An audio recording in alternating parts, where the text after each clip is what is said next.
महाराज जी का ऐसा है, कर्म हमको करना है, रास्ता वो बता देते हैं कि आपको पुलिस की तैयारी करनी है, कि फोर्स की तैयारी करनी है, कि सिविल सर्विस की तैयारी करनी है, जिससे समय का भी बचाव होता है और आपका मानसिक संतुलन बना रहता है। चाहे हिंदू राष्ट्र के लिए किया हो, चाहे कैसे भी, आर पार की बात की है अभी तक जो की। देखो, अगर किसी का काम बिगड़ रहा है ज्यादा और चीजें संभल नहीं रही हैं, तो आप सुबह 108 बार हनुमान चालीसा का पाठ करो 21 दिन के लिए। आपका जीवन एक दूसरे रास्ते पे चल उठेगा और आनंद आने लग जाएगा। बागेश्वर वाले गुरुजी से किसी ने पूछा कि प्रेमानंद जी को आप कैसे समझते हो, मानते हो नहीं? उन्होंने कहा, पाकिस्तान का है क्या भाई तू? राधे राधे दोस्तों। जिन संत महात्माओं की बात आज भारत में हर कोई कर रहा है, प्रेमानंद जी महाराज, जिनको हर कोई जानता है, पहचानता है और जिनसे मिलने के सपने हर कोई सजाता है, आज उन्हीं के परम शिष्य से मैं आज आपकी भेंट कराने वाला हूँ, जिनको बहुत सारा अनुभव है उनके साथ। लगभग 2 सालों से उनके शिष्य हैं और उनसे बहुत सारी चीज़ें सीखते आए हैं।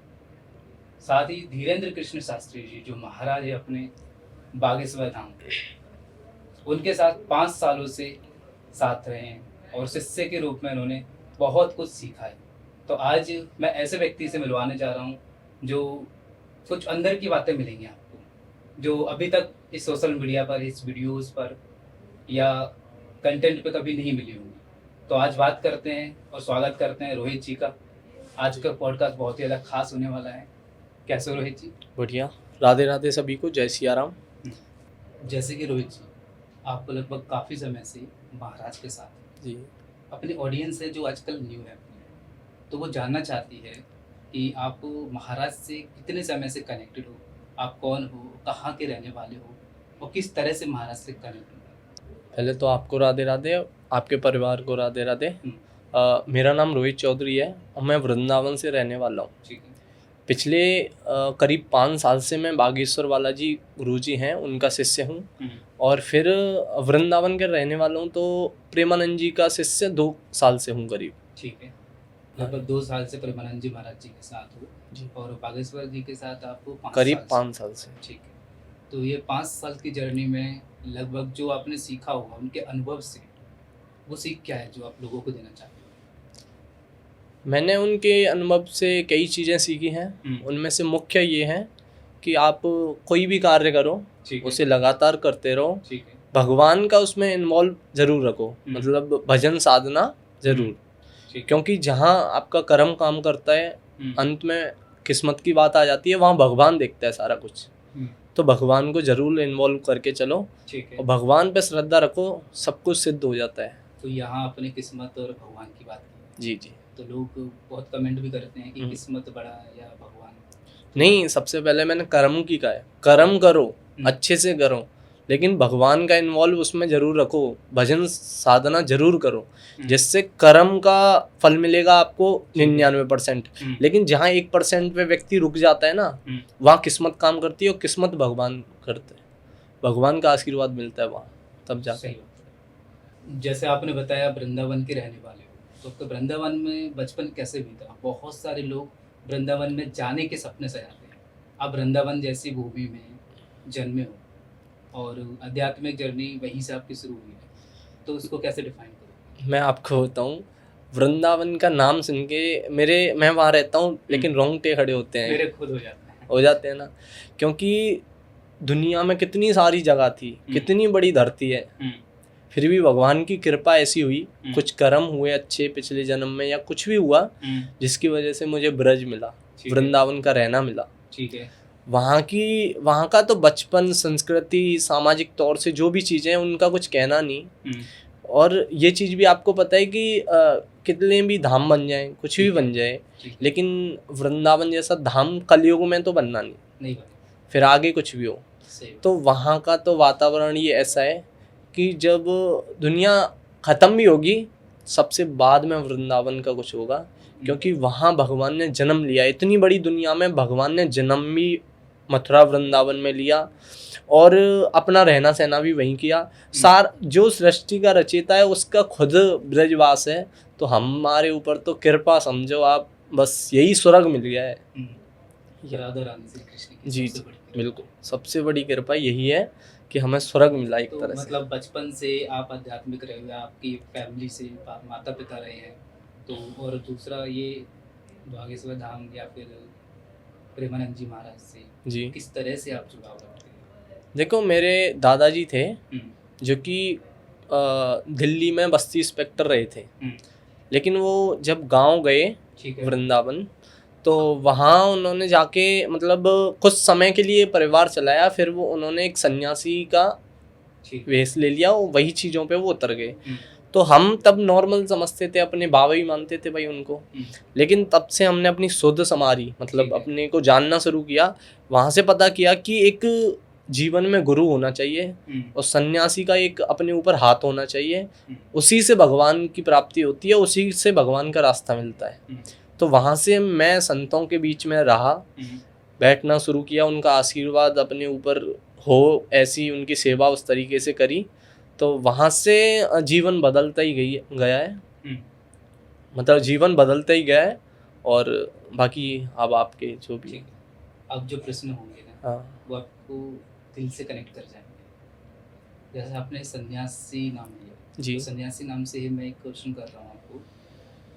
अपने महाराज वीरेंद्र शास्त्री जी सन्यासी बाबा की जयकार लगवाते हैं, जी, तो वो सन्यासी बाबा कौन है? लगभग उनके परिवार से हैं या उनके पूज्य हैं, कौन है? जैसे मैंने बताया मेरे बाबा थे ना, ऐसे ही उनके वो पिताजी के पिता के पिता थे, मतलब अच्छा। उनके पर बाबा की तरह सन्यासी बाबा, ठीक है। उन्होंने ही जो बागेश्वर धाम पे मतलब जो भी पूजा पाठ वगैरह साधना उन्होंने ही की थी, जिससे वहाँ बालाजी मतलब आए, ठीक है। मूर्ति वगैरह में स्थान लिया उन्होंने। हम्म, तो उन्होंने एक पैर पे खड़े होके 1.25 करोड़ हनुमान चालीसा का पाठ किया था, 1.25 करोड़ हनुमान चालीसा हनुमान का चालीसा किया। का पाठ किया था, हम्म, तब जाके उन्हें सिद्ध हुए या सिद्धि मिली जैसे भी। ठीक है। फिर उन्होंने महाराज जी अपने बेटे को छोड़ा, बेटे के बेटे को छोड़ा, अपने मतलब नाती कह लो या जैसे भी जो भी कहते हैं, ठीक है। उनको पकड़ा ठीक है। कि इसके योग्य तू है, हम्म, उनका हाथ पकड़ के बालाजी से जोड़ा, और आज आप देख ही रहे हो।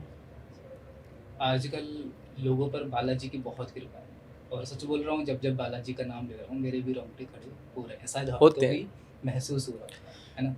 तो बालाजी की जिस प्रकार से लोगों पर कृपा है और लोग उनको सुनते हैं, जी लाखों लोगों की भीड़ होती है ना? और दरबार भी बहुत लगते हैं। दरबार जब होती है तो मेरे ख्याल से 10-15 लाख तो बहुत कम होते हैं, उनसे भी ज़्यादा भीड़ हो जाती है। ठीक है। तो मुझे ये जानना है कि इतनी जो आस्था है, भक्ति है सभी भक्तों की, तो वो बालाजी से कैसे कनेक्टेड है? पहली चीज़ तो ये होती है कि आपको पता है, आप पॉजिटिव सोचोगे तो पॉजिटिव होगा, नेगेटिव सोचोगे तो नेगेटिव होगा, लेकिन पॉजिटिव कभी सोच सकते हो तब आप उस माहौल में हो। ठीक है। तो बागेश्वर बालाजी धाम, मेहंदीपुर बालाजी लगभग लाखों लोग रहते हैं, मंदिर आते हैं। वगैरह, हाँ ऐसी जगहों पे वो चीज़ें होती हैं। और ये सुना और है मैंने कि हाँ। जो बागेश्वर धाम में जो मूर्ति है हनुमान जी की, हाँ ठीक है, तो हनुमान जी की मूर्ति खुद ब खुद उत्पन्न हुई है जी, किसी शायद पेड़ के द्वारा, मतलब कैसा आप बता सकते हो? मैंने आपको बताया था पहले कि वो जो सन्यासी बाबा थे, हम्म, उन्होंने एक पैर पे 1.25 करोड़ हनुमान चालीसा की थे, ठीक है। उनकी उस पूजा अर्चना से वहाँ बालाजी को निवास हुआ। अच्छा, और आपको बताऊँ यहाँ का कैसे मतलब लोगों को सक्सेस मिलती है धाम वगैरह पे जाके, ये क्यों होता है। आप किसी पंखे के नीचे बैठोगे ठीक है, तो हवा ज़्यादा लगेगी, लगेगी। और थोड़ा सा साइड में हटके बैठोगे हवा तो लगेगी लेकिन कम लगेगी। जहाँ संत महात्मा और सन्यासी साधना करते हैं वो जगह सिद्ध हो जाती है, ठीक है। तो वहाँ भगवान जल्दी पुकार सुनता है और वहाँ हमारी श्रद्धा जल्दी लगती है। तो आप अपने घर पे पूजा करोगे वो तो लगेगी श्रद्धा से, लेकिन मेन पंखे के नीचे ही जाके बैठोगे तो हवा ज़्यादा लगेगी। ऐसे ही आप बागेश्वर बालाजी, मेहंदीपुर बालाजी, कहीं भी जाओगे जहाँ संतों ने तपस्या की है, वो सिद्ध हो चुकी है धरती, वहाँ करोगे तो जल्दी आपकी पुकार सुनी जाएगी। ये अंतर। बहुत बढ़िया। तो अपने महाराज श्री धीरेन्द्र कृष्ण शास्त्री जी से पहली मुलाकात कब हुई थी? पहली मुलाकात लगभग 2020-21 में जब लॉकडाउन का समय आया था, ठीक है, तब हुई थी। वो कैसी रही है? वो शुरुआत ऐसे हुई थी कि भाई जी जब कोई प्यासा होता है ना तो वो कुएं के पास जाता है और ढूंढता है कि पानी कहाँ है। मतलब उस समय तब प्यास की परिस्थिति बहुत ज्यादा जरूरत थी तुम्हें पानी की। ऐसे ही कह लो कि परिस्थिति कुछ ऐसे आ गई थी, हम्म, कुछ फाइनेंशियली पीछे, कुछ दिमाग समझ से गया। थोड़ा सा सोच समझ नहीं पा रहे थे, कुछ भी नहीं था। मतलब पूरा डिस्टरबेंस हो जाता है ना, सारा चीज़ बिखर जाती है, ऐसे बिखर गया था। तो वहाँ से हम मतलब मेरे परिवार में रील्स स्क्रॉल हो रही थी। ठीक है। रील्स स्क्रॉल होने से फ़ायदा भी पर्ची बहुत वाले होता है। बाबा नाम से हैं। पर्ची वाले बाबा। फिर? हालांकि लोग अपनी अपनी नज़र से देखते हैं, लेकिन वो व्यक्ति ही अलग है, इंसान ही अलग है, गुरुजी ही अलग है। बहुत हटके आदमी, जो भी कहना साफ कहना, जो भी है ना। दिल से कहना। हाँ, तो ऐसी रील्स स्क्रॉल हो रही थी मेरे घर में, तो एक बार सुना कि यार एक ऐसा बाबा वायरल हो रहा है जो पर्ची बना देता है और बता देता है कैसे क्या होगा, वो काम हो जाता है। अच्छा। मेरे पिताजी ने कहा जाना चाहिए। मेरे पिताजी का नाम अजय चौधरी है, ठीक है। और वो श्रद्धा रखते हैं। और अब तो बिल्कुल मुझे मतलब पूरे घर का रुख उन्होंने ही मोड़ दिया है संत महात्माओं की ओर। उन्होंने कभी ऐसे नहीं सिखाया कि ऐसे मतलब तुम जो नई जनरेशन चल रही है उसकी तरह जियो। उन्होंने कहा है कम खाओ, कम पियो, उसमें कम में रह लो, लेकिन रहो सामाजिक तौर से जो पुरानी संस्कृति है उसके हिसाब से। तो ऐसी रील स्क्रॉल हो रही थी, वहाँ देखा तो हम गए। ठीक है। गए थे एक दिन के लिए। ठीक है। एक दिन के लिए घर में व्यवस्था करके गए थे कि कल तो आना ही है। 1 महीने रुक के आए थे। कितना? 1 महीने। 1 महीने रुक के आए, सारी व्यवस्थाएं सही रहीं, सब उनकी तो कृपा थी। और 1 महीने में मेरे घर में 8 लोग हैं, उनमें से 4 लोगों के पर्चे बने थे, नंबर आया था। ठीक है। चारों को जो बताया सेम पहले से वही चलता आ रहा था, और आगे जो भी बताया था कि ये इस तरीके से होगा और इस तरीके से करोगे तो जल्दी होगा, वही चीज़ें हुई। और आगे जो समय दिया है उसमें भी वही होनी है, क्योंकि अभी तक जो हुई वो हुई। अच्छा, महाराज जी का ऐसा है, कर्म हमको करना है, रास्ता वो बता देते हैं कि आपको पुलिस की तैयारी करनी है, कि फोर्स की तैयारी करनी है, कि सिविल सर्विस की तैयारी करनी है, जिससे समय का भी बचाव होता है और आपका मानसिक संतुलन बना रहता है। आपको लगना है सिविल सर्विस में, यूपीएससी करनी है, और आपका लक और आपकी जो मेहनत और आपका स्वभाव नेचर जो चीज़ें हैं वो बोल रही हैं एयरफोर्स के लिए। ठीक है। तो वो रास्ता दिखाते हैं कि बेटे तू इधर ना जाके इधर जा, यहाँ जल्दी अचीवमेंट हो जाएगा, ना समय जाएगा, ना तेरी उम्र जाएगी, ना कुछ भी नहीं जाएगा। ऐसे ही वो और चीज़ों का रास्ता दिखाते हैं। ये है जी। तो पहली मुलाकात में उन्होंने कुछ ऐसा कहा था जिसके कारण आप आध्यात्मिक रूप से उनसे? पहली मुलाकात में उन्होंने बस यही चीज़ रखी थी कि बस मेरे एक बार बन गए हो तो मेरे ना बन के जिनका मैं हूँ और जिनकी वजह से मुझ पर कृपा हुई है उनका पूरा, उनके ऊपर चले जाओ, पूरे उनकी चीज़ों को मानो, उन्हीं की अर्चना पूजा साधना करो, बागेश्वर बालाजी को अपना बना लो, वो आपके हो जाएंगे, आप उनके हो जाओ। सारा कुछ जैसे मेरी उन्होंने सुनी है बिगड़ी, आपकी भी सुनेंगे। और एक और बात रखी थी जो मेरे दिल में लग गई थी, और वो उन्होंने मुझसे ही नहीं की, पर्सनली सबसे ही कहते हैं वो, कि आज तक बहुत गुरु आए बहुत गए, जो पर्दे के पीछे कुछ और हैं सामने कुछ हैं। तुम मेरे चेले भक्त साधना कर रहे हो, जो भी बने हो, सबसे कहा था आप संतुष्टि और भरोसा रखो, कभी आपके आंख में आंसू ऐसे नहीं आएगा कि कोई तुमसे आके कह रहा है हाँ और गुरुजी बनाए थे तुमने, आज वही गुरुजी ये कर रहे हैं वो कर रहे हैं। ऐसा पल कभी नहीं आने दूंगा कि आपको ऐसा लगे यार किस व्यक्ति से कनेक्ट है या कभी अपना चरित्र, बिल्कुल हाँ, वो नहीं आने दूंगा। मैंने वहीं भरोसा कर लिया था कि व्यक्ति सामने वाला अलग है, क्योंकि जो सामने से कह रहा है यार कि कभी ऐसा होगा नहीं, उसे पता है ना कि कहाँ बेकार होती हैं चीज़ें, कहाँ बिगड़ती हैं। ये मैं जो जानना चाहता हूँ जी कि हर कोई व्यक्ति जो इतने दूर से ट्रेवल करके, आज भी 500 किलोमीटर से ट्रेवल करके ट्रेन से डेली या हर हफ्ते महाराज जी के दर्शन करने जाते हैं, दर्शन होते नहीं होते लेकिन पंडाल में जरूर बैठते हैं, सही बात है नहीं है? बिल्कुल सही बात है। अगर पर्चियाँ 1 साल पहले बनाई होगी जी, और वो सोचता है कि हर 15 दिन में 20 दिन में 15 दिन में 20 दिन में जाऊँ, ठीक है। और मेरे साथ एक व्यक्ति मिले थे जब, तो वो बता रहे थे कि क्या होता है ना, जो पर्चियाँ खुलती हैं वो सपने में आती हैं कभी कभी। ऐसे मान लो वहाँ पहुँचे पर्ची नहीं खुली तो सपने में पता चल जाता है कि इस डेट पर खुल रही है और वो व्यक्ति पहुँच जाता है। तो ये जो कहानियां हैं या जो भी चीजें हैं, ये कहानी है, सच है, क्या चीजें हैं? मैं आपको बताना चाहूँगा, वो पर्चियाँ नहीं खुलती हैं, वो एक माध्यम होता है अर्जी पता करने का कि हमारी वहाँ सुनवाई हो रही है कि नहीं। अच्छा। एक अर्जी लगती है, सूखा नारियल होना चाहिए, लाल कपड़ा, काला कपड़ा, जैसे भी आप बांधो, उसमें 5 लौंग होनी चाहिए फूलदार, उसे लगाकर 7 बार सिर से उतार कर, मंगलवार को लगाओ तो घी का दीपक, और शनिवार को लगाओ तो सरसों का। हाँ, लगाना है आपको, सुबह से शाम तक जलना चाहिए, और 7 बार हनुमान चालीसा का पाठ करना है। हाँ, और 7 बार हनुमान चालीसा का पाठ करना है। ऐसे करके अर्जी लगती है। अगर आपकी अर्जी स्वीकार होती है, ठीक है, तो आपको 3 दिन लगातार सपने में बंदर दिखते हैं। बंदर, ये बात उन्होंने बोली थी, यही थी, वो पर्चियां नहीं, बंदर अर्थात बालाजी महाराज। तो इससे पता चलता है कि हमारी अर्जी स्वीकार हो गई है, अब हमें धाम पे जाना है या जहां भी दरबार लगे वहां जाना है, हमारा पर्चा बन जाएगा। पर्चा नहीं बनेगा तो हम धाम की पेशी करने जाएंगे तो कृपा हो जाएगी, क्योंकि गुरुजी देख पा रहे हैं 100 लोगों को, 150 लोगों को, लेकिन गुरुजी का जो गुरु है वो तो पूरी दुनिया को देख रहा है। सही बात। उनके दरबार पे कोई आ गया तो वो ऐसे ही थोड़ा न चले जाएगा। उसे लग रहा है कि मैं बागेश्वर गया, गुरुजी धीरेन्द्र शास्त्री जी से नहीं मिल पाया, लेकिन वहां तो उसकी लग गई ना अर्जी। सन्यासी बाबा हनुमान जी महाराज के पास तो उसकी अर्जी लग चुकी है, तो वहीं से उसके पर कृपा शुरू हो जाती है। तो उसका मतलब मेरी भी अर्जी लग चुकी है जी।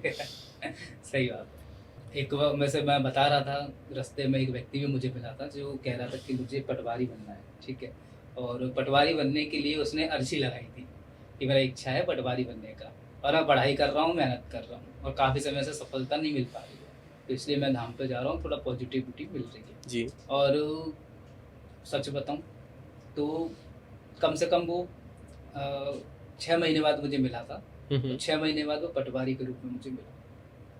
ये कृपा ही तो है, कृपा ही है। और वो लगभग उसकी एज थी कम समथिंग मान लो 30 के आसपास। यहाँ वो चीजें आ जाती हैं। 30 के आसपास इतना भटका है वो जी, मतलब रोती हुई उसने मेरे को सारी बातें बताई। और इनके अलावा मैं बहुत लोगों से ऐसे मिला हूँ, जैसे आध्यात्मिक रूप से जब जुड़ जाते हैं महाराज से तो मिल ही जाते हैं, तो ऐसे ही लोग मिलते रहे। जो पटवारी का बताया आपने, उसने पहले कर्म किया होगा, कर्म करने के बाद श्रद्धा हनुमान जी पे छोड़ी होगी, पूजा वगैरह साधना।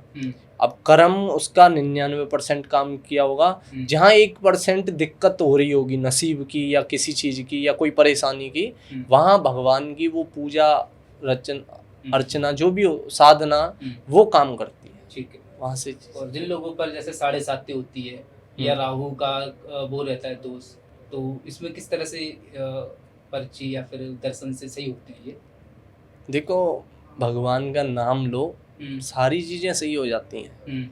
आपको पता है कि एक श्री राम राम और राधा कहने में कितना वो होता है। बिल्कुल होता है। कुछ भी हो, भगवान का नाम लोगे ना आप, सुबह आधा घंटे शाम को, अच्छा, उसी में कृपा इतनी होने लग जाएगी कि आप ये कहोगे मुझे कुछ करने की जरूरत ही नहीं है, मतलब कुछ उल्टी सीधी चीजें करने की जरूरत ही नहीं है, क्योंकि भगवान तो भगवान है भाई, उससे बड़ा तो कोई है नहीं। साइंस मना करती है, साइंस की एक भी ऐसी चीज दिखा सकते हो आप जो पहले से ना बनी हो और उसने बिना कॉपी किए बनाई हो। ठीक है, एरोप्लेन बने वो पहले चीजें देख के बनाई है ना, इधर उधर मैसेज करना, ये चीजें फोन वगैरह ये चीजें बनाई, ये पहले खत पहले ध्यान से लोग भेज देते थे भाई। भगवान के ज़माने में यहाँ से याद करो, वहाँ उसे पता चल गया कि वो मुझे याद कर रहा है, तो वही चीज़ें तो बनाई। साइंस वहाँ तक नहीं पहुँच पाया कि ध्यान करके उसके पास पहुँचा सकूँ मैं चीज़, लेकिन साइंस ने वो छोटा सा करके कॉपी करके दिखा दिया कि मैं फ़ोन से मैसेज करूँगा उस पर पहुँच जाएगा।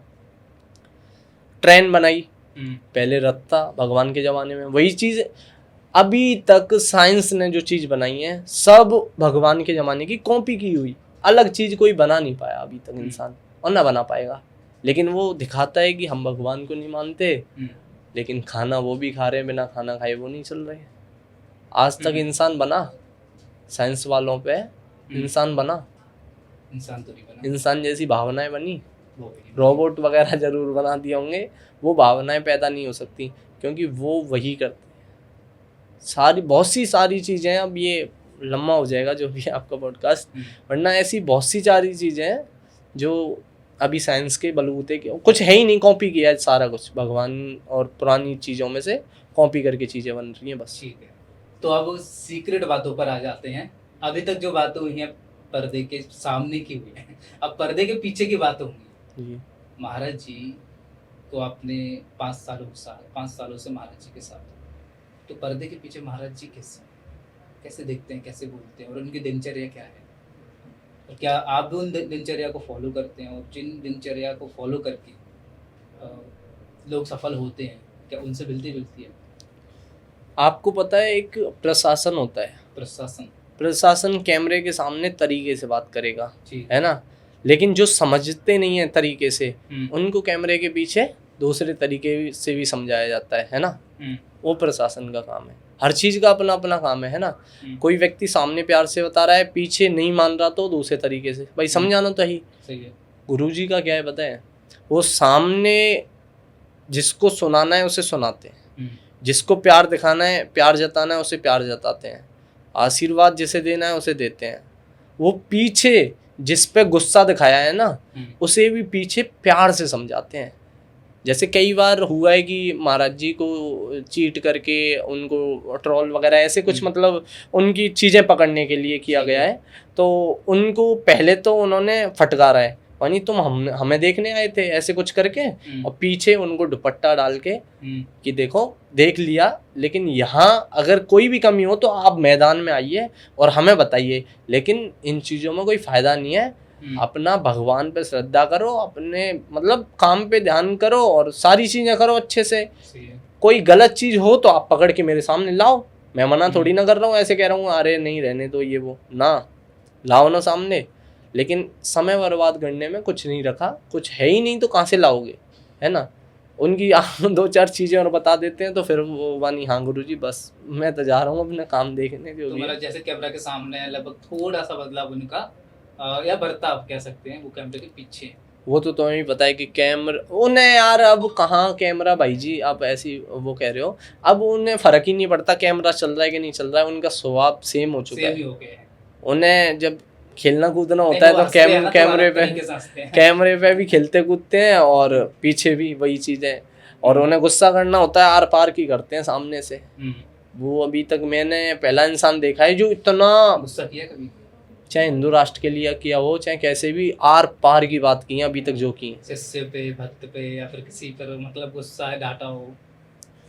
हाँ ऐसे तो भाई देखो तुम जिससे प्यार कर सकते हो, जिसे अपना मान सकते हो, उस पर गुस्सा जरूरी है, वरना फिर वो भी अरे यार ये तो ऐसे ही है। सही है। एक बार मैं शुरुआत में अभी मुझसे लोग कहते हैं कि तुम पंडित हो मैं जाट हूँ, है ना, सुनो है तो क्यों कहते हैं, मैंने चोटी रख रखी है जो कि अपने सनातन धर्म की पहचान एक वो है, पहचान क्या रखनी चाहिए सभी सनातनियों को। चोटी मेरी भी थी। हाँ तो पहले मैं रखता नहीं था, तो गुरुजी ने मतलब ऐसे ही फटका दिया था कि तुम मतलब करते क्या हो, तुम्हारे सिर पे चोटी नहीं है, ये चीज़ें नहीं है। तो फिर तब से मैंने रखना शुरू कर दिया, ना शर्म की ना झिझक। किस बात की शर्म यार, किस चीज़ की झिझक, जब हम इतने कपड़े पहन सकते हैं आजकल की जनरेशन के, तो हम चोटी नहीं रख सकते। मुझसे कोई कहता नहीं है, कहता है तो बड़े तरीके से जवाब देता हूँ कि अरे यार नई जनरेशन में ऊपर से नीचे देखोगे तो 4 बातें पता चलेंगी, वो फिर 4 बातें सुन के इसके बारे में पूछ नहीं सकता। और बात करें उनकी दिनचर्या, टोन क्या है, पीछे कैमरे के आगे क्या है, व्यक्ति कैमरे के आगे हो चाहे पीछे, इस समय नाम बहुत उठ चुका है, बहुत ज़्यादा। लेकिन मजाक जानोगे, 16 घंटे बैठ गए तो बैठ गए, दरबार लग रहा है तो लग ही रहा है। अच्छा।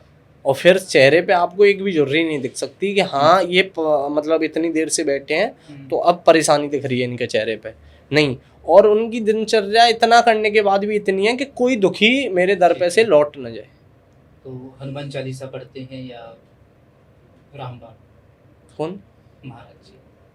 महाराज जी पूजा याचना करते हैं, उसमें सब चीज़ें होती हैं, हनुमान चालीसा भी होता है, हर चीज़ें होती हैं। तो डेली में कितने पढ़ते हैं और कितना हमें पढ़ना चाहिए वैसे हनुमान चालीसा? जैसे मैंने 1 साल लगातार 7 हनुमान चालीसा हर दिन सुबह और शाम। देखो अगर किसी का काम बिगड़ रहा है ज़्यादा और चीजें समझ नहीं रही हैं तो आप सुबह 108 बार हनुमान चालीसा का पाठ करो 21 दिन के लिए। 21 दिन के लिए आपका जीवन एक दूसरे रास्ते पर चल उठेगा और आनंद आने लग जाएगा। ठीक इसी है। बात पर मैं एक बात बोलता हूँ। एक बार मैंने सोशल मीडिया पे वीडियो देखी थी, बागेश्वर जी की थी। तो उन्होंने बोला था कि कोई व्यक्ति 108 बार हनुमान चालीसा का ब्रह्मचर्य का पालन करते हुए, सारी चीज़ों का पालन करते हुए अगर करता है 40 दिन तक, 40 दिन बिल्कुल अगर बिल्कुल वो करता है तो उसके जीवन में बदलाव होगा। तो जरूर बोला, उन्होंने डंके की चोट पे बोला, उन्होंने ये शब्द भी बोला है कि मैं डंके की चोट पे बोल रहा हूँ, अगर तुम्हारे जीवन में बदलाव नहीं हुआ तो बहुत बड़ी बात। वो तो चीजें होती हैं, आप किसी रास्ते पे जा रहे हो पतले पे, तो ये मतलब है। हाँ। और वैसे मैंने भी इसका ट्राई किया, बिल्कुल लेकिन है 108 सर, तो नहीं किया मैंने। बिल्कुल है। लेकिन मैंने 3 दिन लगातार, थोड़ा गैप था उसमें, जी जी। हफ्ते की बता सकता हूँ मैं। 3 दिन मैंने 108 हनुमान चालीसा का जाप किया है। अच्छा। अच्छे तरह से किया। ब्रह्मचर्य का पालन भी मैंने काफ़ी लंबे समय तक किया, और साथ हनुमान चालीसा का पाठ लगभग मैंने पूरे साल किया जी।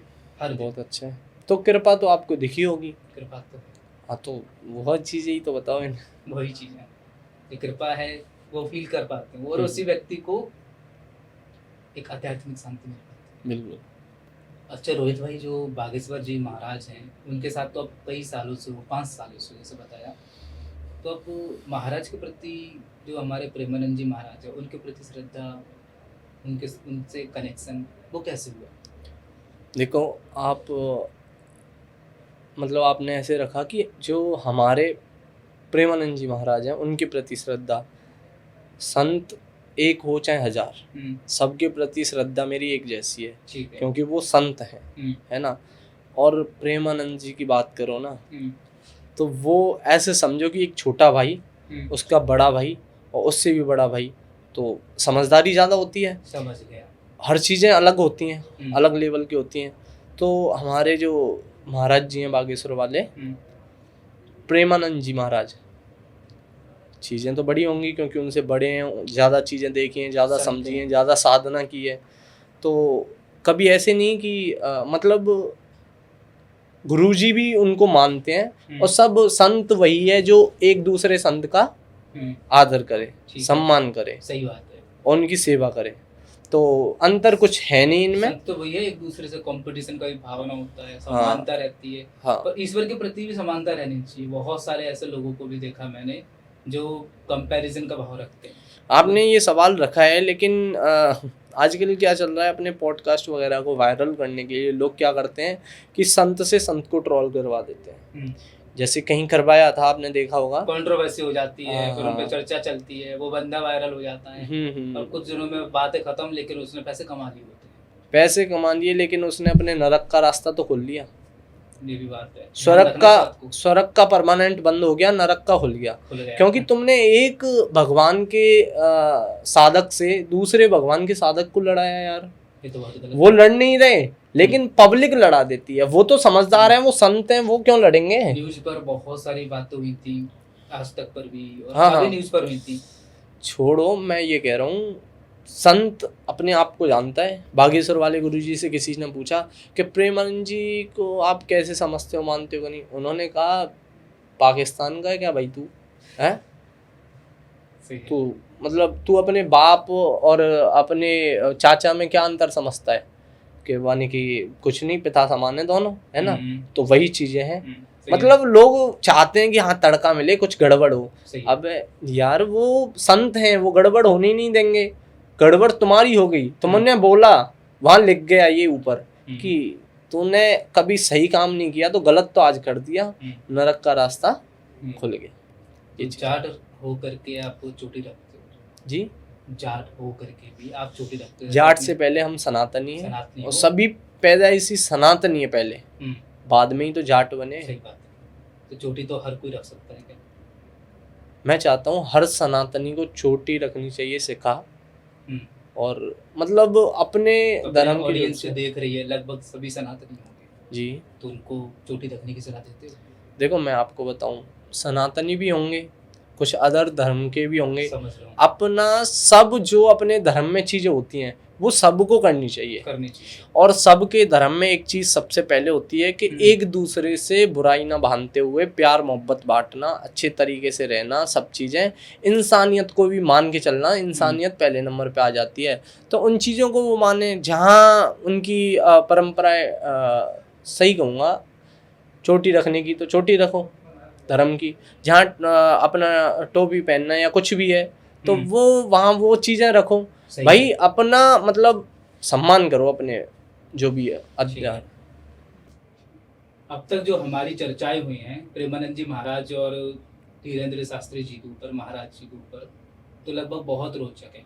और इस वीडियो में, इस पॉडकास्ट में लोगों की कुछ समस्याओं के समाधान मिल जाएंगे, ये तो पक्का है। सब कृपा है बालाजी। और अगला जो एपिसोड होने वाला होगा, उस एपिसोड में हम उन बातों को रखेंगे जिससे लोग जो जुड़ना चाहते हैं, अपनी पर्ची घर बैठ करके बनाना चाहते हैं, ठीक है, और घर बैठ के पर्ची कैसे बनती है? हाँ, ये है, कृपा होना शुरू हो जाती है।